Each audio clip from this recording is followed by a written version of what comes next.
Hello everyone, मेरा नाम है हार्दिक पालरेचा और आज के इस लेक्चर में हम सर्कल्स की सेकंड एक्सरसाइज स्टार्ट करेंगे। इसके पहले के लेक्चर में हम लोगों ने सर्कल्स का इंट्रोडक्शन समझा था और सर्कल पर बेस्ड कुछ थ्योरम्स के बारे में हमने स्टडी करी थी। तो स्टार्ट करते हैं क्लास 10th का 10th चैप्टर एक्सरसाइज 10.2 का फर्स्ट क्वेश्चन। मैं यहाँ पर आप लोगों को सारे क्वेश्चन सॉल्व करके नहीं बताऊंगा। जो क्वेश्चंस मुझे लग रहा है कि बहुत ज़्यादा डिफिकल्ट है वही क्वेश्चंस मैं सॉल्व करूंगा और बाकी के क्वेश्चन आपको खुद से सॉल्व करना है। उसके बाद में यदि आपको कोई डाउट है तो आप मुझसे कमेंट करके पूछ सकते हो। पहला क्वेश्चन देखते हैं। Question number 1, NCERT page number 213, exercise 10.2 का first question. From a point Q the length of the tangent to a circle is 24 centimetre. एक सर्कल है और एक पॉइंट है Q। इस Q पॉइंट से टेंजेंट की लेंथ, इस Q पॉइंट से सर्कल पर एक टेंजेंट बन रही है और इस टेंजेंट की लेंथ है 24 सेंटीमीटर। मैंने आपको लास्ट क्लास में समझाया था कि टेंजेंट की लेंथ कहाँ तक की होती है, सिर्फ पॉइंट ऑफ कांटेक्ट तक की। ऐसे तो मैं इसको बहुत आगे तक प्रोड्यूस कर सकता हूँ, बट लेंथ ऑफ टेंजेंट का मतलब क्या होता है, पॉइंट ऑफ कांटेक्ट तक की ही लेंथ हम देखते हैं। तो Q पॉइंट से टेंजेंट बनाई, टेंजेंट की लेंथ है 24 centimetre and the distance of Q from the centre is 25 centimetre. ये Q का सेंटर से जो डिस्टेंस है वो है 25 सेंटीमीटर। तो यहाँ पर आपसे पूछा गया है कि रेडियस कितनी होगी। ये O मान लो, ये P मान लो, तो आपको रेडियस मतलब OP की वैल्यू फाइंड करनी है। हमें पता है कि जब मैं सेंटर को पॉइंट ऑफ कांटेक्ट से ज्वाइन करता हूँ तो ये एंगल 90 डिग्री का बनता है। तो it is a right angle triangle. यहाँ पर हम पाइथागोरस लगा देते हैं। OQ का स्क्वायर इक्वल टू OP का स्क्वायर प्लस PQ का स्क्वायर। 25 का square is equal to OP आपको फाइंड करना है एंड PQ की वैल्यू है 24 का square. This is 625 is equal to OP square plus 576। Subtraction किया तो 49 आएगा और OP की वैल्यू आ जाएगी 7 सेंटीमीटर। तो इसका करेक्ट आंसर है A। इसके बाद में सेकेंड क्वेश्चन समझते हैं। क्वेश्चन नंबर 2 बहुत सिंपल क्वेश्चन है। ये स्टार्टिंग के क्वेश्चन बहुत सिंपल है, वैसे तो सारे ही क्वेश्चन इजी हैं। सेकेंड क्वेश्चन देखते हैं। In figure 10.11 if TP and TQ are two tangents. ये एक सर्कल है, T पॉइंट से दो टेंजेंट है, TP और दूसरी है TQ और सेंटर है O with center O। Angle POQ is 110। ये POQ जो है वो 110 डिग्री का है। तो आपको ये वाला एंगल फाइंड करना है। मैंने आपको बताया कि सेंटर से पॉइंट ऑफ कांटेक्ट को ज्वाइन करते हैं 90 डिग्री होगा, ये 90 डिग्री होगा। तो आपको थर्ड एंगल फाइंड करना है। ये जो फिगर बन रहा है TPOQ, ये क्वाड्रिलेटरल है क्योंकि यहाँ पर 4 साइड्स है, 1 2 3 और 4 साइड्स।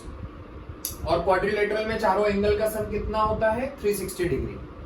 तो यहाँ पर हम एंगल सम प्रॉपर्टी लगा देते हैं। इसको मैं x मान लेता हूँ। तो x plus 90 plus 110 plus 90 equal to 360। इन सबको मैं प्लस कर लेता हूँ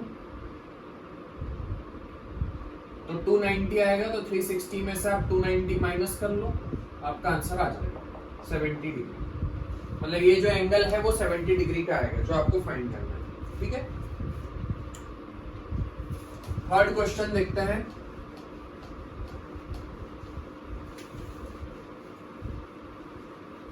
क्वेश्चन नंबर 3।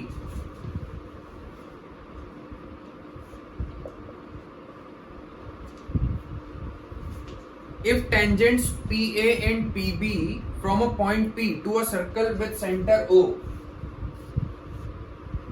PA और PB दो टेंजेंट्स है। ये पॉइंट P है, P से एक टेंजेंट है PA और एक टेंजेंट है PB।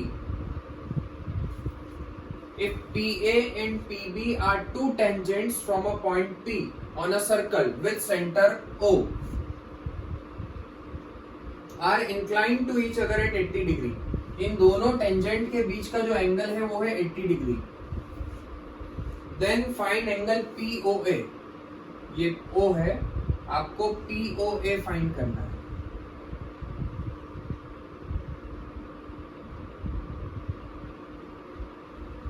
ये वाला एंगल आपको निकालना है। ये एंगल तो 90 डिग्री का हो गया, ठीक है। अच्छा, क्या ये दोनों ट्राइंगल कॉन्ग्रुएंट होंगे? क्या ये हम इसके पहले के लेक्चर में कर चुके हैं कि ये दोनों ट्राइंगल कॉन्ग्रुएंट होंगे। कैसे? ये दोनों टेंजेंट इक्वल, क्योंकि एक्सटर्नल पॉइंट से जो दो टेंजेंट बनाई जाती है वो दोनों की लेंथ इक्वल होती है, तो ये दोनों इक्वल, ये कॉमन है, और ये भी रेडियस है और ये भी रेडियस है, तो साइड साइड साइड कॉन्ग्रुएंसी से ये दोनों ट्राइंगल कॉन्ग्रुएंट हो जाएंगे। और यदि ये दोनों ट्राइंगल कॉन्ग्रुएंट है तो ये वाला जो एंगल है ये इसके इक्वल होगा। ये पूरा एंगल 80 डिग्री का है तो 40 डिग्री आ गया। ये आपको पूरा लिखना पड़ेगा कि ये दोनों ट्राइंगल कॉन्ग्रुएंट है, आपको पूरा प्रूव करना पड़ेगा कि this both triangles are congruent, but ये एक ऑब्जेक्टिव क्वेश्चन है तो इसलिए, और ये हम पहले कर चुके हैं, इसलिए मैं यहाँ पर डिटेल में नहीं जा रहा हूँ। तो ये 40 डिग्री आ गया, ये 40 है, ये 90 है, तो ये वाला एंगल हम निकाल सकते हैं, 50 डिग्री आएगा, ठीक है। चलो अब आगे के क्वेश्चंस पे आ जाते हैं। Question number 4, fourth question read करो सब लोग, क्या दिया है। Question number 4, prove that the tangents drawn at the ends of a diameter of a circle are parallel.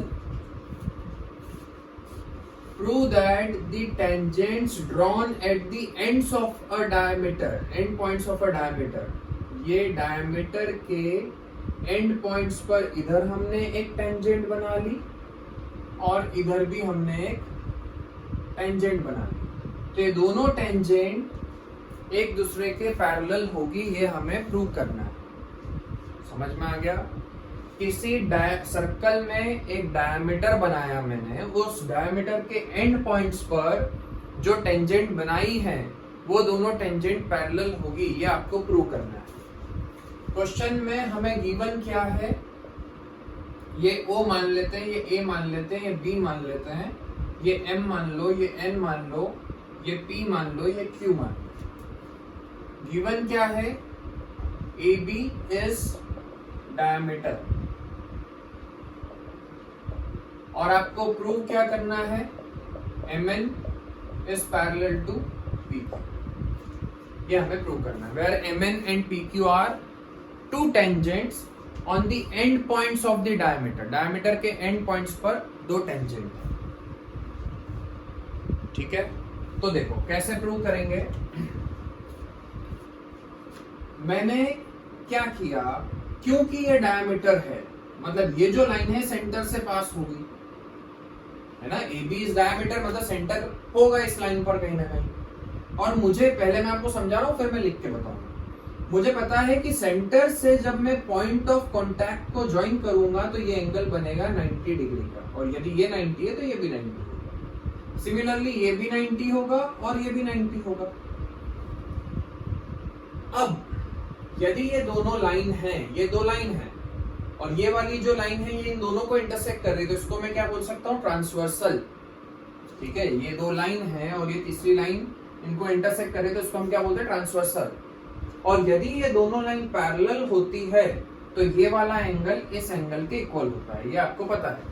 Alternate interior angle आप क्लास 8 से पढ़ते आ रहे हो, पैरेलल लाइन के कॉन्सेप्ट, कि यदि ये दोनों लाइन पैरेलल है तो इसको हम बोलेंगे ट्रांसवर्सल, और यदि ये दोनों लाइन पैरेलल है तो ये वाला एंगल इसके इक्वल होता है। क्या मैं इसका उल्टा बोल सकता हूं कि यदि ये दोनों एंगल इक्वल आ गए, यदि ये दोनों एंगल इक्वल है तो इसका क्या मतलब होगा कि ये दोनों लाइंस पैरेलल होगी। तो हम यहाँ पर ये बताएंगे कि ये वाला एंगल और ये वाला एंगल इक्वल है, और वो है, ये भी 90 है और ये भी 90 है, दोनों एंगल इक्वल है, मतलब कि ये दोनों लाइन क्या होगी? पैरेलल होगी। तो बहुत आसान क्वेश्चन है। देखो कैसे लिखेंगे, इसका प्रूफ मैं यहां पर लिख रहा हूं।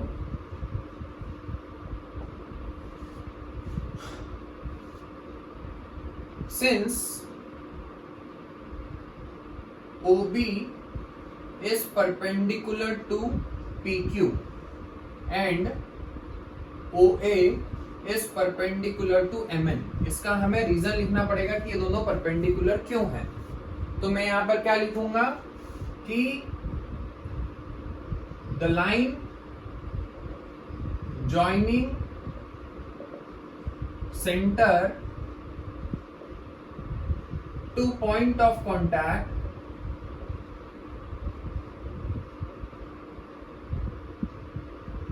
is perpendicular to the tangent। Centre से पॉइंट ऑफ कांटेक्ट को ज्वाइन करने वाली लाइन जो बनी है वो हमेशा टेंजेंट के परपेंडिकुलर होती है। तो ये उसका रीजन लिख दिया मैंने। Now therefore angle OAM is equal to angle OBQ is equal to 90 degree. ये दोनों एंगल 90 डिग्री के होंगे और यदि ये दोनों एंगल 90 डिग्री के हैं तो therefore MN is parallel to PQ, क्योंकि ये अल्टरनेट इंटीरियर एंगल्स में इनको बोल सकते हैं।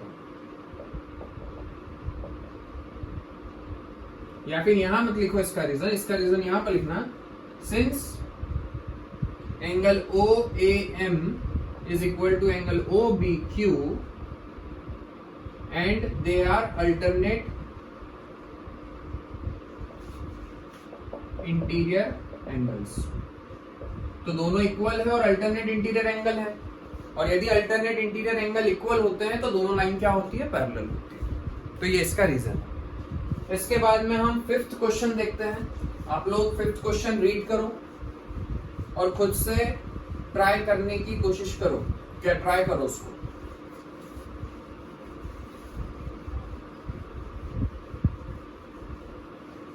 खुद से ट्राई करो फिफ्थ क्वेश्चन, डायग्राम बनाओ उसका और देखो कि क्या हो सकता है। क्या बोला है, prove that the perpendicular at the point of contact to the tangent to a circle passes through the centre. Fifth question में क्या बोला है कि prove that the perpendicular at the point of contact, ये एक टेंजेंट है and this is the point of contact, this is the point of contact. इस point of contact से जो परपेंडिकुलर बनेगा, जो परपेंडिकुलर बनेगा, तो ये जो परपेंडिकुलर बनाया है ये हमेशा इस सर्कल के सेंटर से ही पास होगा। ये मुझे प्रूव करना है और ये थ्योरम हम ऑलरेडी कर चुके हैं पहले। इसके पहले के लेक्चर में मैंने आपको एक थ्योरम बताई थी कि सेंटर से जब मैं पॉइंट ऑफ कांटेक्ट को ज्वाइन करूंगा तो ये एंगल हमेशा 90 डिग्री का बनेगा। बट अब हम उसका उल्टा करना चाहते हैं। उल्टा क्या करना चाहते हैं कि पॉइंट ऑफ कांटेक्ट से यदि मैंने परपेंडिकुलर बनाया, मतलब ये एंगल 90 डिग्री का है, ये आपको क्वेश्चन में दिया हुआ है, तो ये जो परपेंडिकुलर बनाया है ये हमेशा सेंटर से ही पास होगा। ये मुझे प्रूव करना है। पहले हमने क्या पढ़ा था कि सेंटर से जब मैं इसको ज्वाइन करूंगा तो एंगल 90 डिग्री का होगा। अब मैं क्या प्रूव करना चाहता हूं कि यदि ये एंगल 90 डिग्री का है तो ये जो लाइन बनी है, ये जो परपेंडिकुलर है, सेंटर से पास होगा। ठीक है, आपको V1 क्या है, इसको मैं M मान लेता हूं, इसको मैं P मान लेता हूं, इसको मैं Q मान लेता हूं। तो गिवन क्या है, एंगल या MP, इसको P मान लेते हैं और इसको N मान लेते हैं। गिवन क्या है, MN is perpendicular to PQ, और आपको प्रूव क्या करना है कि सेंटर लाइज ऑन MN। हमें प्रूव करना है कि सर्कल का जो सेंटर है वो परपेंडिकुलर पर ही होगा, MN पर होगा। तो देखो, इस क्वेश्चन में प्रूव करने के लिए जो मैं मेथड यूज करूंगा उसको हम बोलते हैं कॉन्ट्राडिक्शन। यहां पर हम जो मेथड यूज कर रहे हैं उसको हम क्या बोलेंगे, कॉन्ट्राडिक्शन। कॉन्ट्राडिक्शन का क्या मतलब होता है कि मैं ये मानूंगा जो मुझे प्रूव करना है उसका मैं उल्टा मान लूंगा। मैं क्या मान लूंगा कि सेंटर जो है वो इस लाइन पर नहीं है, सेंटर कहीं और है। मैंने मान लिया कि सर्कल का सेंटर है यहाँ पर O पॉइंट पर, ये मैंने माना है। और अब मैंने जो माना है उसको मैं गलत प्रूव करूंगा कि जो मैंने माना था कि सेंटर O पॉइंट पर है वो गलत था। सेंटर यहाँ पर नहीं होगा, सेंटर वहीं पर होगा, ये हम प्रूव करेंगे। Is that clear? इसको, इस मेथड को हम बोलते हैं कॉन्ट्राडिक्शन। तो मैंने यहां पर क्या माना कि let the centre of circle is O। मैंने मान लिया कि सेंटर का, सर्कल का जो सेंटर है वो O है। और मैंने क्या किया, इस O पॉइंट को N पॉइंट से ज्वाइन कर दिया। ठीक है, join and join O to N।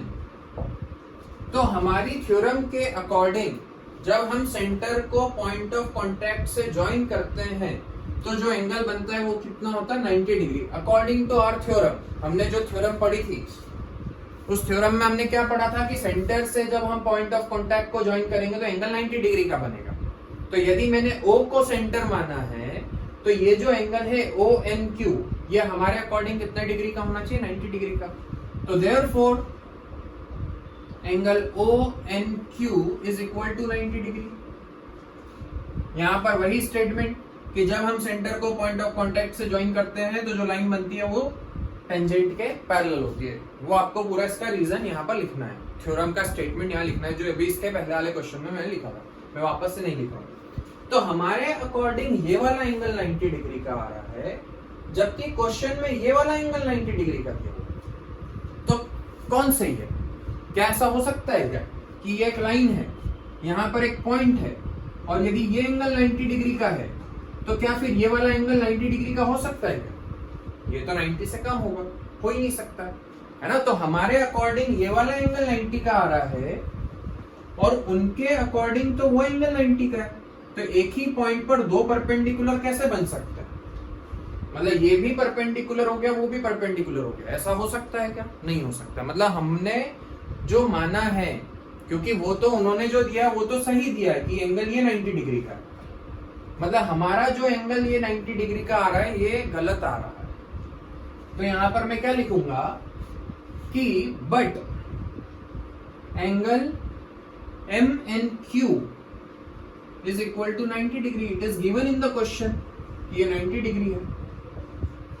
तो हमने जो माना है वो गलत है, क्योंकि जब वो 90 डिग्री का दिया हुआ है तो फिर ये वाला एंगल 90 डिग्री का नहीं हो सकता है। तो वो गलत क्यों है? हमने जो हमारा जो 90 डिग्री आ रहा है वो गलत क्यों आ रहा है? क्योंकि हमने क्वेश्चन की जो शुरुआत करी थी वही गलत करी थी कि सेंटर कहां पर है, O पॉइंट पर है, वही गलत किया। तो इसका क्या मतलब है? बट यदि मुझे इस एंगल को 90 डिग्री बनाना है तो मुझे इस लाइन को यहां पर लाना पड़ेगा। यदि मुझे ये वाला जो एंगल है ये 90 डिग्री यदि बनाना है मुझे, तो मुझे इस वाली लाइन को इसके ऊपर लाना पड़ेगा, MN के ऊपर। ये ON जो है इसको मुझे इधर घुमा करके इस पर लाना पड़ेगा। तो यदि ये एंगल 90 डिग्री आ रहा है तो ये तभी पॉसिबल है जब ये वाली जो लाइन है ये किसके ऊपर आ जाए, MN के ऊपर आ जाए। मतलब सेंटर कहां पर आ जाए, MN के ऊपर आ जाए। तो it is possible only if ON lies on MN। ऐसा तभी हो सकता है, ये एंगल 90 डिग्री का तभी हो सकता है जब ये वाली लाइन इसके ऊपर आ जाए, और जब ये वाली लाइन इसके ऊपर आ जाएगी तो मतलब सेंटर किस कौन सी लाइन पर आ जाएगा, MN पर आ जाएगा। तो therefore centre lies on MN, और जब वो लाइन MN के ऊपर आ जाएगी मतलब सेंटर कहां पर आ जाएगा, MN के ऊपर आ जाएगा। मतलब सेंटर हमेशा कहां पर होगा, MN पर ही होगा, और यही आपको प्रूव करना था। ठीक है, थोड़ा सा ये हम उल्टी मेथड यहाँ पर लगाते हैं, इस मेथड को हम कॉन्ट्राडिक्शन बोलते हैं। ठीक है, जो हमने फर्स्ट चैप्टर में भी बहुत ज्यादा यूज करी है, जो रियल नंबर्स के क्वेश्चन हमने करे थे वो भी अधिकतर क्वेश्चन वहां पर हमने कॉन्ट्राडिक्शन से ही करे थे, यूक्लिड्स के। अगला क्वेश्चन देखते हैं, रीड करो अगला क्वेश्चन, क्वेश्चन नंबर 6। देखो क्या दिया है क्वेश्चन में, डायग्राम बनाओ उसका। Sixth question. The length of a tangent from a point A at a distance 5 cm from the center of a circle is 4 cm. Question number 6. The length of a tangent from a point A. A point से एक tangent है. The length of the tangent from a point A at a distance 5 cm from the center. और ये A point centre से कितनी distance पर है? 5 centimetre की डिस्टेंस पर. The length of the tangent from a point A which is at a distance of 5 cm from the center is 4 cm. मतलब वो जो टेंजेंट की लेंथ है वो 4 सेंटीमीटर. तो आपको रेडियस निकालना है. पाइथागोरस थ्योरम लगाओगे तो रेडियस आ जाएगी 3 सेंटीमीटर. यहाँ पर मैं सॉल्व नहीं कर रहा हूँ, अभी हमने इस टाइप का क्वेश्चन किया है. बस उसकी लैंग्वेज को समझना. कई बार हम इसको 5 लिख देते हैं, इसको 4 लिख देते हैं. उसने क्या बोला है कि ए पॉइंट से एक टेंजेंट बनाई और ए पॉइंट जो है वो सेंटर से 5 सेंटीमीटर की डिस्टेंस पर है और जो टेंजेंट है वो 4 सेंटीमीटर की है. ठीक है, अगला क्वेश्चन देखते हैं. Question number 7. Two concentric circles are of radii 5 cm and 3 cm. Concentric circle जिनका सेंटर सेम होता है. ये पहला सर्कल, ये दूसरा सर्कल, दोनों का सेंटर सेम है. एक बड़े वाले की रेडियस है 5 और छोटे वाले की रेडियस है 3 centimetre. Find the length of the chord of the larger circle which touches the smaller circle. बड़े वाले सर्कल की जो कॉर्ड है जो कि छोटे वाले सर्कल को टच कर रही है, इस कॉर्ड की लेंथ आपको निकालनी है. इसको मान लो ए बी, इसको मान लो एम, इसको मान लो ओ. ये आपको 5 सेंटीमीटर दिया है और ये है 3 सेंटीमीटर. अब मुझे पता है कि जब मैं सेंटर से पॉइंट ऑफ कांटेक्ट को ज्वाइन करता हूं तो ये एंगल 90 डिग्री का होता है. और हमें ये भी पता है, पिछले साल हमने पढ़ा था, बड़े वाले सर्कल में देखोगे कॉर्ड है. इस कॉर्ड पर सेंटर से परपेंडिकुलर बन रहा है तो ये दोनों इक्वल होंगे. जब हम सेंटर से कॉर्ड पर परपेंडिकुलर बनाते हैं तो ये दोनों इक्वल होते हैं. मैं पाइथागोरस थ्योरम से ये लेंथ निकाल लेता हूं जो आएगी 4 सेंटीमीटर. तो यदि ये 4 सेंटीमीटर है तो वो भी 4 होगी, तो इस पूरे की लेंथ आ जाएगी 8 सेंटीमीटर. ठीक है, पहले यहाँ पर हमने थ्योरम्स यूज करी है कि सेंटर से पॉइंट ऑफ कांटेक्ट, क्योंकि ये जो लाइन है ये छोटे वाले सर्कल के लिए तो टेंजेंट है, तो सेंटर से मैंने जब पॉइंट ऑफ कांटेक्ट को ज्वाइन किया तो ये एंगल 90 डिग्री का हो गया. ये 5 है बड़े वाले के रेडियस, ये 3 है छोटे वाले के रेडियस. अब बड़े वाले सर्कल के लिए ए बी एक कॉर्ड है, ये एंगल 90 डिग्री का हो रहा है. तो हमने पिछले साल एक थ्योरम पढ़ी थी कि सेंटर से जब हम कॉर्ड पर परपेंडिकुलर बनाते हैं तो वो बाइसेक्ट हो जाती है कॉर्ड, मतलब ये दोनों इक्वल है. तो यदि ये 4 सेंटीमीटर है, पाइथागोरस थ्योरम से 4 सेंटीमीटर है, तो पूरा कितना होगा? 8 सेंटीमीटर. ठीक है, अगला question, question number 8.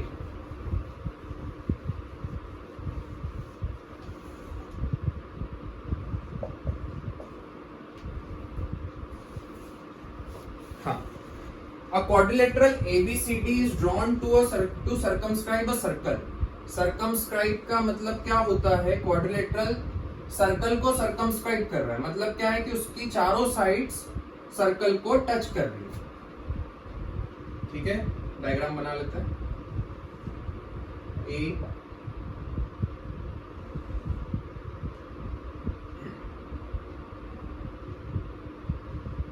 B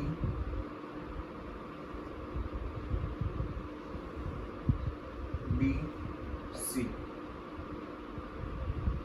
P Q R S. एक क्वाड्रिलेटरल है जो सर्कल को सर्कमस्क्राइब कर रहा है, मतलब उसकी चारों साइड्स सर्कल को टच कर रही है. तो हमें प्रूव करना है, टू प्रूव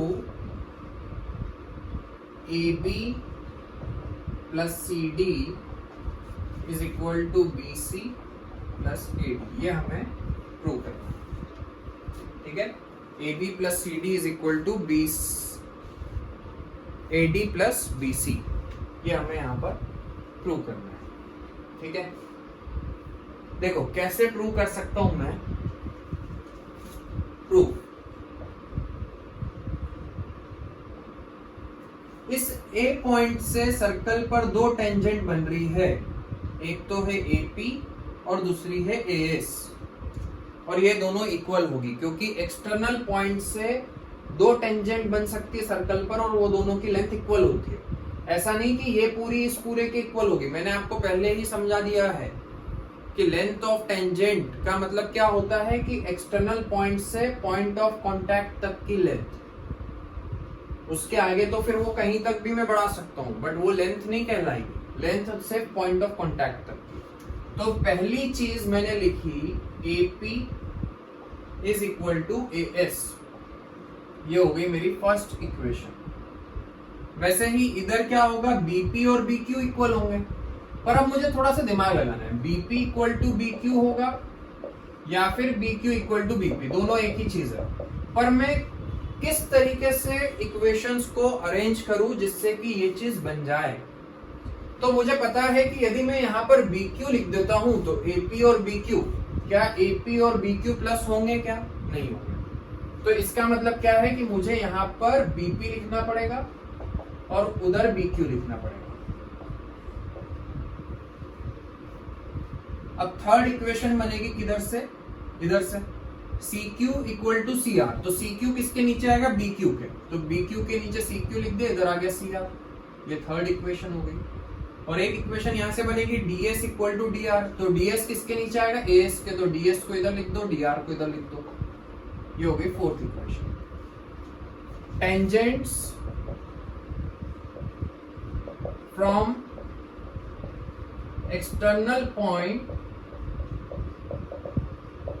आर इक्वल, ये इसका रीजन है कि एक एक्सटर्नल पॉइंट से यदि मैं दो टेंजेंट बनाऊंगा तो वो दोनों की लेंथ जो है वो इक्वल होगी। मैंने इन चारों इक्वेशन को ऐड कर दिया, तो AP और BP दोनों प्लस होकर के क्या बन जाएंगे, इनको हमने प्लस कर दिया, तो AP और BP मिल करके AB बन जाएंगे, प्लस CR और DR मिल करके CR और DR ये दोनों प्लस होंगे तो CD बन जाएगा, AS और DS दोनों प्लस होंगे तो AD बन जाएगा, और BQ और CQ दोनों प्लस होंगे तो BC बन जाएगा। और यही चीज हमें यहाँ पर प्रूव करनी है। तो बहुत आसान क्वेश्चन है, बस आपको प्रॉपर तरीके से थ्योरम को यूज करना आना चाहिए। यदि आपको थ्योरम्स अच्छे से समझ में आ गई है तो क्वेश्चन करने में ज्यादा डिफिकल्टी नहीं होगी। अगला क्वेश्चन देखते हैं, क्वेश्चन नंबर 9।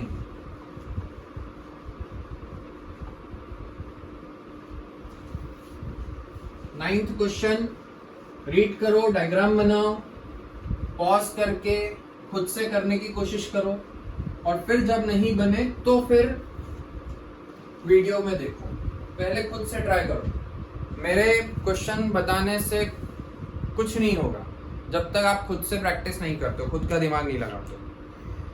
क्वेश्चन नंबर 9,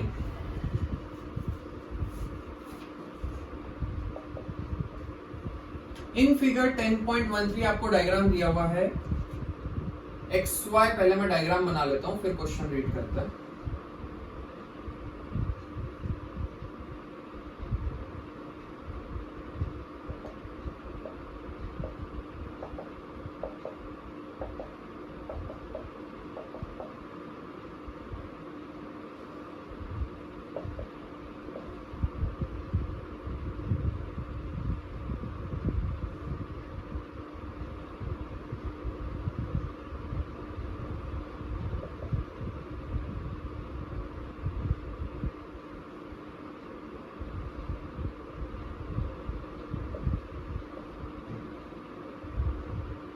ठीक है, ये आपको दिया हुआ। In figure 10.13 XY and X dash Y dash are parallel. Given क्या है, XY is parallel to X dash Y dash, ये दोनों लाइंस पैरेलल है। आर टू पैरेलल टेंजेंट्स, ये दोनों टेंजेंट एक दूसरे के पैरेलल है। with center O and another tangent AB with point of contact C, और एक और टेंजेंट है AB जो जिसका पॉइंट ऑफ कांटेक्ट है C, intersecting XY at A and वो टेंजेंट XY को A पॉइंट पर इंटरसेक्ट कर रही है और X डैश Y डैश को B पॉइंट पर इंटरसेक्ट कर रही है। तो मुझे यहाँ पर प्रूव करना है angle AOB is equal to 90 degree, ये मुझे प्रूव करना है। अच्छा क्वेश्चन है, ध्यान देना सब लोग, ठीक है। ये दोनों पैरेलल टेंजेंट है और ये एक तीसरी टेंजेंट है सर्कल पर। ये तीसरी टेंजेंट इस वाली XY को A पॉइंट पर इंटरसेक्ट कर रही है और X डैश Y डैश को B पॉइंट पर इंटरसेक्ट कर रही है। तो मुझे एंगल AOB 90 डिग्री का होगा, ये प्रूव करना है। देखो कैसे प्रूव करेंगे, एक चीज ध्यान देना, मैं थोड़ा सा इधर बना देता हूं। ये दोनों पैरेलल टेंजेंट है X और Y and X dash Y dash, और ये आपकी तीसरी टेंजेंट है AB। तो हमने पैरेलल लाइंस की प्रॉपर्टी में ये एक ट्रांसवर्सल हो गया, क्योंकि ये दोनों लाइन पैरेलल है, ये एक ट्रांसवर्सल हो गया। तो ये वाला एंगल और ये वाला एंगल, ये दोनों कौन से एंगल कहलाते हैं? को इंटीरियर एंगल्स। और को इंटीरियर एंगल्स का सम कितना होता है? 180 डिग्री, यदि ये दोनों लाइंस पैरेलल है तो। मतलब इन दोनों का सम कितना होगा? 180 डिग्री। ये हमने पैरेलल लाइंस में पढ़ा है, पिछले साल भी इस पर क्वेश्चन किए हैं। तो इसका क्या मतलब है कि ये वाला एंगल और ये वाला एंगल, ठीक है, ये वाला एंगल और ये वाला एंगल, ये दोनों लाइन पैरेलल है, ये एक ट्रांसवर्सल है। तो ये वाला एंगल और ये वाला एंगल दोनों को इंटीरियर एंगल है, मतलब इसका और इसका सम कितना होगा? 180। इसको हम अभी यूज करेंगे, बस पहले मैंने बता दिया कि ये वाले एंगल का और ये वाले एंगल का सम 180 होगा। अब देखो हमने क्या किया, मैंने इसको इससे ज्वाइन कर दिया, ठीक है। तो ये एंगल 90 डिग्री होगा, ये भी 90 होगा, क्योंकि सेंटर से पॉइंट ऑफ कांटेक्ट को ज्वाइन करते 90 डिग्री होगा। ये भी 90 होगा, ये भी 90 होगा, ठीक है। इतना सारा डाटा मेरे पास में है, तो हम प्रूव करते हैं। Proof, join O to C, O को मैंने C से ज्वाइन कर दिया ना, जो मेरे पास में वो लिख देता हूं। OQ perpendicular to X dash Y dash, OP perpendicular to XY and OC perpendicular to AB। ये सारी चीजें मेरे पास में है। इसका रीजन क्या है कि जब मैं सेंटर को the line joining centre to point of contact is perpendicular to tangent, ठीक है, ये इसका रीजन। तो ये भी परपेंडिकुलर है, ये भी 90 है, ये भी 90 है और ये भी 90 है ना। In triangle OQB and OCB, या इधर का ले लेते, थोड़े बड़े ट्राइंगल है। In triangle OPA and OCA, क्या ये दोनों ट्राइंगल कॉन्ग्रुएंट होंगे? क्या देखते हैं। OPA एंड OCA, ये एंगल 90 है, ये एंगल 90 है, दोनों में एक एक एंगल 90 डिग्री का हो गया।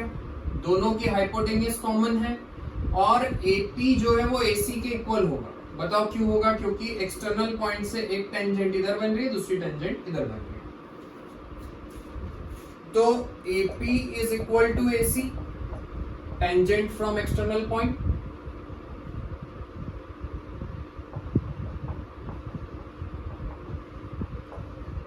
एंगल OPA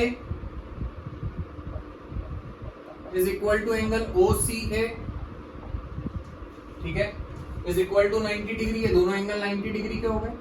ये वाला एंगल 90 है और ये वाला एंगल 90 है। एंड AO इज कॉमन और हाइपोटेन्यूज भी है दोनों ट्राइंगल की AO। तो एक एंगल 90 डिग्री का हो गया, एक हाइपोटेन्यूज इक्वल हो गई और एक दूसरी साइड इक्वल हो गई।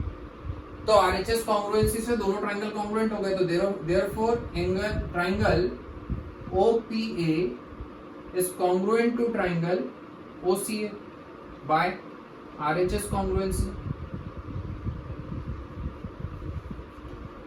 Similarly, नीचे वाले दोनों ट्राइंगल भी कॉन्ग्रुएंट हो जाएंगे।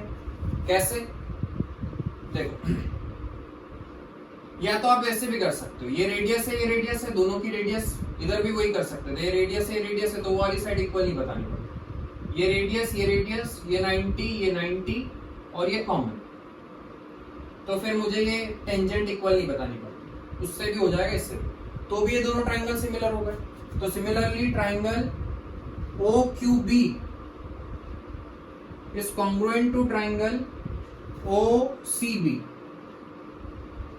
ये भी RHS कॉन्ग्रुएंसी से कर दिया कॉन्ग्रुएंट। यदि ये दोनों ट्राइंगल कॉन्ग्रुएंट है तो क्या मैं ये बोल सकता हूं कि ये वाला एंगल और ये वाला एंगल दोनों इक्वल होंगे बाय CPCT, वैसे ही ये वाला एंगल और ये वाला एंगल भी इक्वल होंगे बाय CPCT। तो therefore angle OAP is equal to OAC is equal to X मान लो, and angle OBQ is equal to angle OBC is equal to Y मान लो बाय CPCT। ये दोनों इक्वल होंगे, एक को X मान ले, एक को Y मान ले। इतना समझ में आ गया? अब हमें प्रूव करना है ये वाला एंगल 90 डिग्री। अब देखो ना, XY is parallel to X dash Y dash, ये दोनों लाइन पैरेलल है, and AB is transversal and AB is transversal। तो क्या मैं ऐसा बोल सकता हूं कि ये पूरा बड़ा एंगल और ये पूरा बड़ा एंगल, इन दोनों का सम 180 होगा? तो therefore angle PAC plus angle QBC is equal to 180। इसका रीजन क्या है? को इंटीरियर एंगल्स, ये दोनों एंगल का सम 180 होगा, को इंटीरियर। इसको मैंने x माना है, ये x तो ये भी x, ये y तो ये भी y, ये दोनों इक्वल है, ये दोनों भी इक्वल है, तो ये 2x plus 2y, 2x plus 2y equal to 180 आ गया। तो यहां से x प्लस y की वैल्यू कितनी आ गई? 90। ठीक है, x प्लस y की वैल्यू आ गई 90। अब मैं बात करूंगा इस ट्राइंगल की, OAB की। इन ट्राइंगल OAB तीनों एंगल का सम कितना होगा? 180, बट ये वाला एंगल कितना है? x, प्लस ये छोटा एंगल कितना है? y, प्लस ये वाला एंगल AOB, इन तीनों का सम कितना होगा? 180, बट x प्लस y की वैल्यू कितनी है? 90। 90 प्लस AOB इक्वल टू 180, तो एंगल AOB कितना आ जाएगा? 90 डिग्री। और यही चीज आपको यहाँ पर प्रूव करनी है। ठीक है, थोड़ा सा लंबा क्वेश्चन है बट बहुत आसान है। यदि हम सिर्फ दिमाग में इसको सॉल्व करेंगे तो ऐसे ही समझ में आ जाएगा। ये आपको इतना लंबा इसलिए लग रहा है क्योंकि हमें प्रोसेस उसका, पहले हमने ट्राइंगल्स को कॉन्ग्रुएंट प्रूव किया, फिर इन दोनों एंगल को इक्वल बताया, फिर इन दोनों एंगल को इक्वल बताया, फिर मैंने बताया कि ये दोनों को इंटीरियर एंगल्स है तो इन दोनों का सम 180 होगा, तो 2x plus 2y equal to 180 आ गया। वहां से मुझे x प्लस y की वैल्यू 90 मिल गई। फिर मैं इस ट्राइंगल में आया क्योंकि मुझे ये वाला एंगल निकालना है, और फिर ऐसे करके मुझे एंगल AOB की वैल्यू 90 डिग्री मिली। ठीक है, इसके बाद में अगला क्वेश्चन देखते हैं, question number 10।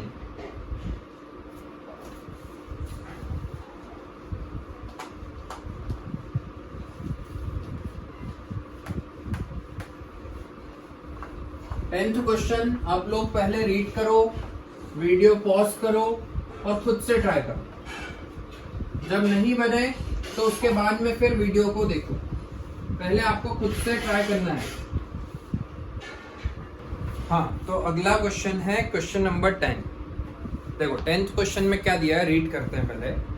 Prove that the angle between the two tangents drawn from an external point एक एक्सटर्नल पॉइंट से दो टेंजेंट्स बनाई, इन दोनों के बीच का जो एंगल है ये angle, prove that the angle between the two tangents drawn from an external point to a circle is supplementary to the angle subtended by the line segment joining the point of contact at the center. ये जो angle है ये supplementary होगा किसके साथ में? Centre से point of contact को ज्वाइन करने वाली जो लाइन है, एक लाइन इधर बनी एक लाइन इधर बनी, तो इन दोनों लाइन के बीच का जो एंगल है उसके साथ में सप्लीमेंट्री होगा। क्वेश्चन बहुत आसान है बट उसकी लैंग्वेज जो है और उसको पढ़ के डायग्राम बनाना थोड़ा सा डिफिकल्ट है। उसने क्या बोला है कि किसी एक्सटर्नल पॉइंट से दो टेंजेंट बनाई, उन दोनों के बीच का जो एंगल है वो एंगल सप्लीमेंट्री होगा किसके साथ में? सेंटर से पॉइंट ऑफ कांटेक्ट को ज्वाइन करने वाली जो लाइंस बनाई उन दोनों लाइन के बीच के एंगल के साथ में। तो सेंटर से पॉइंट ऑफ कांटेक्ट को ज्वाइन करने पर एक लाइन ये बनी एक लाइन ये बनी, इन दोनों के बीच का एंगल ये होगा, तो ये वाला एंगल और ये वाला एंगल दोनों सप्लीमेंट्री होंगे, ये हमें प्रूव करना है। सप्लीमेंट्री का मतलब क्या होता है? ऐसे दो एंगल्स जिनका सम 180 डिग्री होता है उन एंगल्स को हम बोलते हैं सप्लीमेंट्री। मैं यहाँ पर पूरा लिख करके नहीं बताऊंगा, मैं आपको ऐसे ही समझा दूंगा। ये सेंटर है तो ये वाला एंगल पॉइंट ऑफ कांटेक्ट को ज्वाइन करेंगे 90 होगा, ये भी 90 होगा, इसको x मान लो इसको y मान लो, तो x plus y plus 90 equal to 360। तो यहाँ से x प्लस y कितना आ गया? 180 डिग्री। मतलब x और y का सम 180 डिग्री आ गया, मतलब कि हाँ ये वाला एंगल और वो वाला एंगल हमेशा सप्लीमेंट्री होते हैं। ठीक है, इसके बाद में 11th क्वेश्चन रीड करो, खुद से कोशिश करो, उसके बाद में इधर देखो। Question number 11, prove that the parallelogram circumscribing a circle is a rhombus. यदि कोई पैरेललोग्राम है और वो सर्कल को सर्कमस्क्राइब कर रहा है, सर्कल को सर्कमस्क्राइब कर रहा है मतलब उसकी चारों साइड्स सर्कल को टच कर रही है, तो वो पैरेललोग्राम रोम्बस होगा, ये हमें प्रूव करना है। Rhombus is a type of parallelogram. Parallelogram में अपोजिट साइड्स इक्वल होती है। यदि वो पैरेललोग्राम सर्कल को सर्कमस्क्राइब कर रहा है तो वो पैरेललोग्राम रोम्बस होगा, ये हमें प्रूव करना है। क्वेश्चन में गिवन है ABCD इज अ पैरेललोग्राम और हमें प्रूव करना है ABCD इज अ रोम्बस।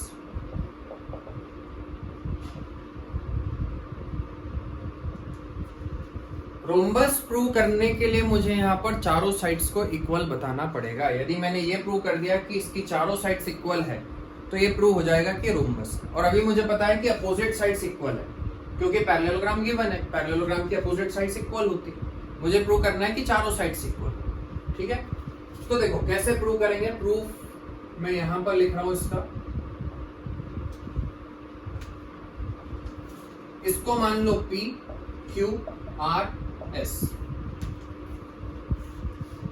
क्या मैं DP और DS को इक्वल लिख सकता हूं? DP equal to DS, external point से दो टेंजेंट दोनों इक्वल होगी। वैसे ही CP equal to CQ, but CP में DP के नीचे लिख रहा हूं। वैसे ही BQ इक्वल टू BR, तो BQ इधर लिख लिया, BR इधर लिख लिया। अभी एक क्वेश्चन करा था इस टाइप का। वैसे ही AR इक्वल टू AS, तो AR इसके नीचे लिख लिया और AS इधर लिख लिया। एक्सटर्नल पॉइंट से टेंजेंट्स जो है वो इक्वल होती है। Tangents are equal from external point. External point से बनने वाली टेंजेंट्स की लेंथ इक्वल होती है। यदि मैं इन चारों इक्वेशंस को प्लस कर दूं तो DP और CP मिलकर के क्या बना लेंगे? CD। और AR और BR डायग्राम में देखो, AR और BR प्लस होकर के क्या बन जाएंगे? AB। वैसे ही DS और AS प्लस होकर के AD बन जाएंगे और BQ और CQ प्लस होकर के BC बन जाएंगे। इतना आ गया। सेम इसी टाइप का क्वेश्चन अभी हमने 8th क्वेश्चन किया था, यहां तक ये प्रूव करना था उस क्वेश्चन में। वहां पर वो पैरेललोग्राम नहीं दिया हुआ था, एक ऐसे ही क्वाड्रिलेटरल दिया था। पर यदि कोई भी क्वाड्रिलेटरल, ये याद रखना, यदि कोई भी क्वाड्रिलेटरल सर्कल को सर्कमस्क्राइब कर रहा है तो इन दोनों का सम इन दोनों के सम के इक्वल होता है। मतलब AB प्लस CD जो है वो AD प्लस BC के इक्वल होता है। कोई सा भी क्वाड्रिलेटरल हो, चाहे पैरेललोग्राम हो या कोई सा भी हो, एनी रैंडम क्वाड्रिलेटरल। तो यहां तक हमें मिल गया, बट मुझे प्रूव करना है कि चारों साइड्स इक्वल हो। क्या AB और CD एक दूसरे के इक्वल होंगे? क्या होंगे? Now since AB is equal to CD and AD is equal to BC, क्यों? क्योंकि ABCD इज अ पैरेललोग्राम, है ना। ABCD पैरेललोग्राम है तो AB जो है वो CD के इक्वल एंड BC जो है वो AD के इक्वल। तो क्या मैं यहाँ पर CD की जगह पर AB लिख सकता हूँ? है ना, क्योंकि CD और AB इक्वल है तो यहाँ पर भी AB लिख दिया तो 2AB हो जाएगा। AB plus AB 2AB and AD plus AD 2AD, 2 से 2 कट गया तो मुझे मिल गया AB इक्वल टू AD। मतलब AB किसके इक्वल है? AD। AB DC के इक्वल भी है, AD BC के इक्वल भी है, तो AB AD के इक्वल, AD BC के इक्वल एंड AB DC के भी इक्वल है। तो इसका क्या मतलब है कि चारों साइड्स इक्वल हो गई। तो therefore AB is equal to BC is equal to CD is equal to DA and therefore ABCD is a rhombus। समझ गए? देखो क्वेश्चन को आपको अप्रोच करना सही से आना चाहिए। यदि मुझसे क्वेश्चन में पूछा गया है कि मुझे इसको रोम्बस प्रूव करना है तो मुझे ये सोचना पड़ेगा कि मुझे इसकी चारों साइड्स को इक्वल बताना है। जब इतना समझ गया तो फिर हम सही डायरेक्शन में दिमाग लगा पाएंगे। हाँ, तो इसके बाद में अगला क्वेश्चन है question number 12। A triangle ABC is drawn to circumscribe a circle of radius 4 cm। एक ट्राइंगल है जो एक सर्कल को सर्कमस्क्राइब कर रहा है। ये एक सर्कल है और ट्राइंगल इसको सर्कमस्क्राइब कर रहा है, मतलब ट्राइंगल की तीनों साइड सर्कल को टच कर रही है। सर्कमस्क्राइब करने का मतलब क्या होता है? यदि ट्राइंगल सर्कमस्क्राइब कर रहा है मतलब उसकी तीनों साइड सर्कल को टच कर रही है, A B C। रेडियस दी हुई है 4 सेंटीमीटर, ये रेडियस है 4 सेंटीमीटर, ये 90 डिग्री हो जाएगा। वैसे ही ये भी रेडियस हो गई 4 सेंटीमीटर और ये भी रेडियस हो गई, ये भी 90 हो गया 4 सेंटीमीटर। सेंटर को मैंने मान लिया O। Such that segments BD and DC circumscribe a circle of radius 4 cm such that segments BC and DC into which BC is divided by the point of contact D are of length 8 cm and 6 cm। ये 8 cm की है और ये 6 cm की। तो यदि ये BD 8 cm की है तो ये इसको E नाम दे देते हैं और इसको F। तो BE भी कितनी हो जाएगी? 8 सेंटीमीटर। यदि ये 6 सेंटीमीटर है तो ये भी 6 सेंटीमीटर हो जाएगा। कैसे हो जाएगा? क्योंकि एक्सटर्नल पॉइंट से जो दो टेंजेंट बनती है उनकी लेंथ इक्वल होती है। यदि ये 8 सेंटीमीटर है तो ये भी 8 सेंटीमीटर, ये 6 है तो ये भी 6। तो आपको AB और AC की लेंथ फाइंड करनी है। मैंने इसको AE को x मान लिया तो ये भी कितना हो जाएगा? x। मतलब अल्टीमेटली मुझे x की वैल्यू फाइंड करनी है और यदि मेरे पास में x की वैल्यू आ गई तो मुझे AB और AC की लेंथ पता चल जाएगी। ठीक है, तो देखते हैं क्या किया जा सकता है इस क्वेश्चन में। मैंने क्या किया कि मैंने O को C से ज्वाइन कर दिया और O को B से ज्वाइन कर दिया और O को A से भी ज्वाइन कर दिया। तो यदि मैं यहां पर देखूं तो मुझे एक ट्राइंगल दिख रहा है OBC जिसका बेस है BC और हाइट कितनी हो गई? OD। वैसे ही एक ट्राइंगल बन रहा है OAB और तीसरा ट्राइंगल बन रहा है OAC। मैं एक काम करता हूं कि मैं इन तीनों ट्राइंगल्स का एरिया फाइंड करूंगा, ओबीसी का एरिया निकालूंगा। क्यों कर रहे हैं हम ऐसा, अभी आपको समझ में आ जाएगा। ओबीसी का एरिया फाइंड कर लेते हैं, ओएबी का एरिया फाइंड कर लेते हैं और ओएसी का एरिया फाइंड कर लेते हैं। इन तीनों के एरिया को यदि मैं प्लस करता हूं तो मुझे पूरे बड़े ट्राइंगल का एरिया मिल जाएगा एबीसी का। ठीक है, तो हम एक काम करते हैं, पहले तीनों का एरिया फाइंड कर लेते हैं अलग अलग। सबसे पहले मैं area of triangle OBC find कर लूंगा। हाफ इंटू बेस, ये हो गया बेस, तो हाइट कितनी हो जाएगी 4, तो बेस हो गया 14, हाइट हो गई 4, तो 2 2 4, तो 28 सेंटीमीटर स्क्वायर आ गया। वैसे ही मैं एरिया निकाल रहा हूं ट्राइंगल ओएबी का, ओएबी का। उसमें यदि मैं बेस मानता हूं AB को, तो हाइट कितनी हो जाएगी 4, तो बेस कितना हो गया x प्लस 8 और हाइट हो गई 4, 2 2 4, तो ये आ गया 2x प्लस 16 सेंटीमीटर स्क्वायर। और वैसे ही तीसरा ट्राइंगल बन रहा है OAC, ये वाला OAC। इसमें यदि मैं इसको बेस मानूंगा तो हाइट हो जाएगी 4, तो बेस हो गया x प्लस 6 सेंटीमीटर और हाइट हो गई 4, 2 2 4, तो यह आ गया आपका 2x प्लस 12 सेंटीमीटर स्क्वायर। तीनों ट्राइंगल का हमने एरिया निकाल लिया। यदि इन तीनों एरिया को मैं प्लस करता हूं तो मुझे पूरे बड़े ट्राइंगल का एरिया मिल जाएगा। पर क्या जो प्लस करने पर जो एरिया आएगा वो किसकी टर्म्स में आएगा, x की टर्म्स में, क्योंकि इन दोनों का ट्राइंगल का एरिया जो है OAB और OAC का, वो किसकी टर्म्स में, x की टर्म्स में। तो मतलब हमें जो एरिया मिलेगा वो x की टर्म्स में मिलेगा। तीनों को प्लस करने पर जो एरिया मिलेगा वो x की टर्म्स में मिलेगा। हम एक काम करते हैं, बड़े वाले ट्राइंगल का एरिया भी निकाल लेते हैं और हम फिर क्या करेंगे, वो भी x की टर्म्स में आएगा बड़े ट्राइंगल का एरिया, पर वो हम इन तीनों को प्लस करके नहीं निकाल रहे, वो हम किसी अलग मेथड से ABC का एरिया निकाल लेते हैं। और जो ABC का जो एरिया आएगा उसको हम इन तीनों के सम के इक्वेट कर देंगे, तो हमें एक इक्वेशन मिल जाएगी x की टर्म्स में, और उस इक्वेशन को सॉल्व करने पर हमें x की वैल्यू मिलेगी।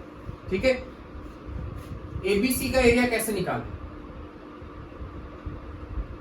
तो यहां पर ABC की मुझे ये वाली साइड भी पता है, ये वाली साइड भी पता है और ये वाली साइड भी पता है, तीनों साइड्स पता है, तो ट्राइंगल का एरिया हम फाइंड कर सकते हैं हेरॉन्स फार्मूला से। तो हम हेरॉन्स फार्मूला लगा करके ABC का एरिया फाइंड करेंगे। हेरॉन्स फार्मूला क्या होता है, सबसे पहले हम S की वैल्यू फाइंड करते हैं, जिसको बोला जाता है सेमी पेरीमीटर, पेरीमीटर का आधा। A plus B plus C perimeter है, उसका आधा। तो A की वैल्यू मैंने पुट करी 14, B की वैल्यू मैंने पुट करी x प्लस 8 और C की वैल्यू मैंने पुट करी x प्लस 6 अपॉन 2। इसको सॉल्व करने पर आएगा x प्लस 14 सेंटीमीटर। ये आ गई मेरे पास में S की वैल्यू। अब इसके बाद में मैं एरिया निकालूंगा। एरिया का फॉर्मूला होता है under root S into S minus A into S minus B into S minus C। तो इस फॉर्मूले में मैं सारी वैल्यूज पुट कर देता हूं। यहां मैं एक लाइन ड्रॉ कर देता हूं, ये इधर इधर से अलग। तो area equal to under root S की वैल्यू है x plus 14, then S minus A, x plus 14 minus A, A कितना है 14 है, देन S माइनस B, तो S की जगह पर x प्लस 14 माइनस B की जगह पर कितना x plus 8, then S minus C, तो x की जगह पर x प्लस 14 और C की जगह पर x प्लस 6। ये आ गया, इसको सॉल्व करते हैं। ये 14 से 14 कैंसिल हो गया, ये x प्लस 14 इंटू x, यहां पर x से x कैंसिल हो जाएगा, बचेगा 6, यहां पर x से x कैंसिल हो जाएगा, बचेगा 8। तो ये आ गया मेरे पास में बड़े वाले ट्राइंगल का area, area of triangle ABC। इन तीनों का सम इस एरिया के इक्वल होगा, क्योंकि इन तीनों का एरिया प्लस करेंगे तो बड़े ट्राइंगल के एरिया के इक्वल आएगा, बट बड़े ट्राइंगल का एरिया भी हम निकाल चुके हैं। तो इन तीनों का sum equal to this area. हमें एक x की टर्म्स में एक इक्वेशन मिल जाएगी, उस इक्वेशन को हम सॉल्व करेंगे तो x की वैल्यू आएगी। तो देखो, इसको मैं और सिंप्लीफाई कर लेता हूं। ये 8 6 48 हो रहा है, 48 रूट से बाहर निकलेगा तो कितना हो जाएगा, 4 रूट में बचेगा 3x इंटू एक्स प्लस 14। ठीक है, यहाँ पर 4 बाहर आ जाएगा रूट से, बाकी ये बचेगा। ये हमारे पास में बड़े ट्राइंगल का एरिया आ गया। मैंने क्या किया, इन तीनों का सम किया, तो तीनों का सम कर लेते हैं। 2x plus 12 plus 2x plus 14 plus 28, इन तीनों का sum equal to 4 under root 3x bracket में x प्लस 14। इधर प्लस करने पर क्या आएगा, 4x प्लस ये कितना आएगा 28, कुछ गड़बड़ी करिए, 2x plus 12 and 2x plus 16 है। हाँ, 2x plus 12, 2x plus 16 plus 28, तो ये आएगा 56 equal to 4 under root 3x bracket में x प्लस 14। यहां से 4 कॉमन निकला, अंदर बचा x plus 14 equal to 4 under root 3x bracket में x प्लस 14। 4 से 4 कैंसिल हो गया, दोनों तरफ स्क्वायरिंग करी तो x प्लस 14 का whole square is equal to root हट गया 3x ब्रैकेट में x प्लस 14। x प्लस 14 से x प्लस 14 कट गया तो बचा x plus 14 equal to 3x, तो x की वैल्यू आएगी 7 सेंटीमीटर। यदि मेरे पास में x की वैल्यू आ गई तो AB कितना होगा, 7 प्लस 8, तो AB की वैल्यू आ जाएगी 15 सेंटीमीटर और AC की वैल्यू आ जाएगी 7 plus 6 13 centimetre, which you have to find. समझ में आया क्वेश्चन किस तरीके से करना है? सबसे पहले हमने तीनों ट्राइंगल का एरिया फाइंड किया, हमें पता है इन तीनों के एरिया को प्लस करने पर बड़े ट्राइंगल का एरिया आएगा, तो हमने बड़े ट्राइंगल का एरिया भी निकाल लिया बाय यूजिंग हेरोन्स फॉर्मूला, और फिर इक्वेट कर दिया, इक्वेशन बन गई, तो x की वैल्यू आ जाएगी। ठीक है, इसके बाद में लास्ट क्वेश्चन देखते हैं। आप रीड करो लास्ट क्वेश्चन, पॉज करके पहले खुद से ट्राई करो, उसके बाद में फिर आप वीडियो को देखो। पहले आपको खुद से करना है।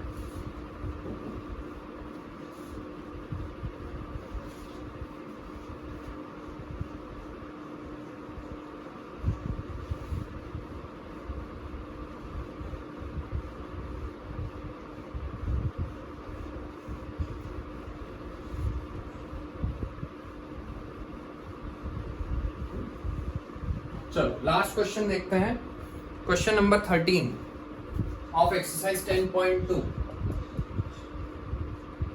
Prove that opposite sides of a quadrilateral circumscribing a circle, एक क्वाड्रिलेटरल है which is circumscribing a circle.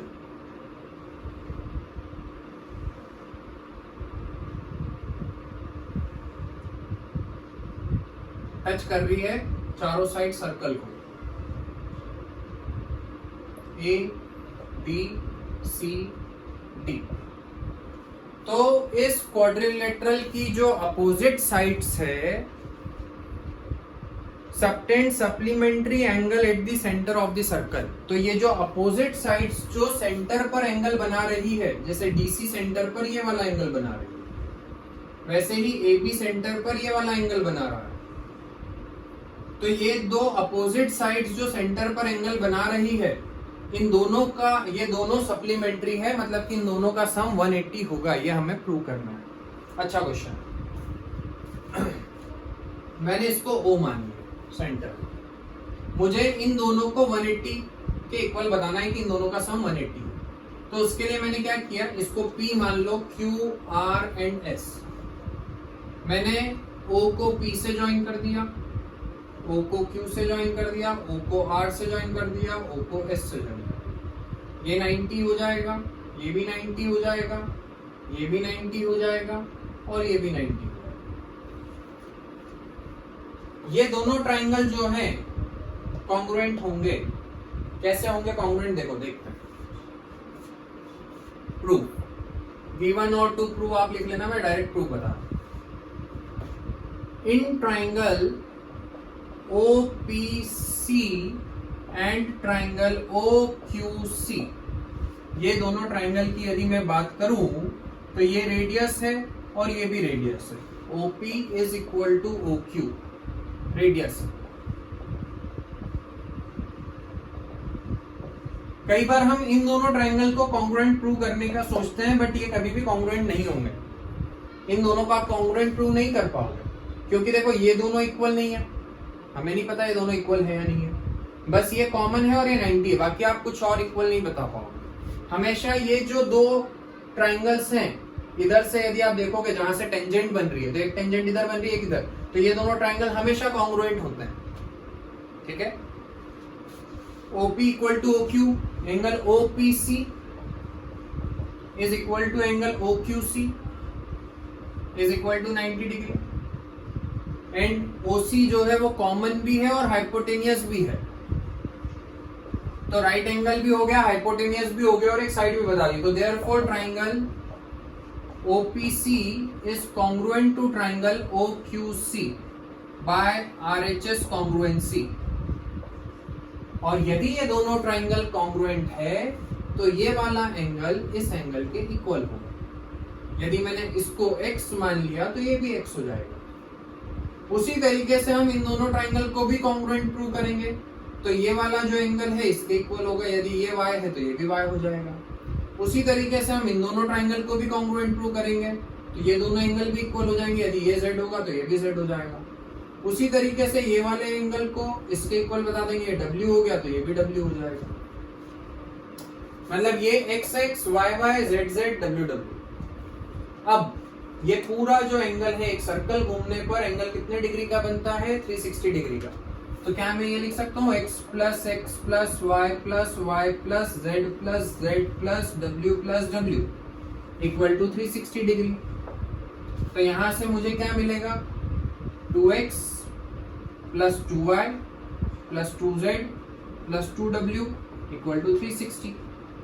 2 common निकाल लिया, उधर भेज दिया, तो x plus y plus z plus w equal to 180। अब x और w दोनों मिलकर के कौन सा एंगल बना रहे हैं? DOC। तो ये x प्लस w की जगह पर मैं क्या लिख सकता हूँ? Angle DOC। y और z मिलकर के कौन सा एंगल बना रहे हैं? ये पूरा, जिसका नाम क्या है? AOB। y और z मिलकर के ये वाला एंगल बना रहे हैं, तो AOB और DOC का सम कितना आ गया? 180। और यही चीज मुझे क्वेश्चन में प्रूव करनी है। ठीक है, समझ गए? तो ये लास्ट क्वेश्चन भी हमारा यहाँ पर हो चुका है। इसके बाद में हम अगले लेक्चर में कोई अगला चैप्टर स्टार्ट करेंगे। जितनी भी चीजें मैंने पढ़ाई है ये आपको खुद से सेल्फ स्टडी करोगे तभी चीजें क्लियर होगी। मेरे वीडियोस देखने से कोई चीज समझ में नहीं आएगी अच्छे से, आज देखोगे और 4 दिन बाद वापस से भूल जाओगे। तो इसलिए मैं आपको यही चीज बोलूंगा कि आप घर पर खुद से प्रैक्टिस करो इन क्वेश्चंस की, और यदि उसके बाद में भी आपको कोई डाउट है तो आज आप मुझसे कमेंट करके पूछ सकते हो। तो मिलते हैं अगले लेक्चर में, तब तक के लिए all the best, thank you.